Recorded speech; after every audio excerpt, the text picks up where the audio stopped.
नमस्कार मित्रांनो, मी राहुल पाटील. पोर्टफोलिओमध्ये 10-15 म्युच्युअल फंड स्कीम्स फायदा की तोटा या विषयात आपण माहिती जाणून घेणार आहे. तुमच्या म्युच्युअल फंड पोर्टफोलिओमध्ये 10, 12 किंवा 15 म्युच्युअल फंड स्कीम्स आहेत का? मग हा प्रश्न नक्की विचारा. हे खरंच डायव्हर्सिफिकेशन आहे का? कारण 10 वेगवेगळे फंड्स घेतले म्हणजे 10 वेगवेगळ्या प्रकारची गुंतवणूक झाली असे नाही. उदाहरणार्थ लार्ज कॅप, फ्लेक्स कॅप आणि मल्टी कॅप फंड्स मध्ये काही समान कंपन्या असू शकतात. यामुळे पोर्टफोलिओमध्ये ओव्हरलॅप वाढू शकतं. म्हणून 10 फंड्स म्हणजे 10 पट डायव्हर्सिफिकेशन असं समजू नका.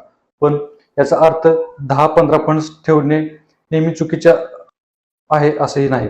महत्वाचं म्हणजे प्रत्येक फंडच्या पोर्टफोलिओमध्ये भूमिका स्पष्ट असली पाहिजे. ग्रोथ, स्टॅबिलिटी, डायव्हर्सिफिकेशन किंवा एखाद्या स्पेसिफिक गोलसाठी. तुमच्या पोर्टफोलिओचा रिव्ह्यू करताना 3 प्रश्न विचारा.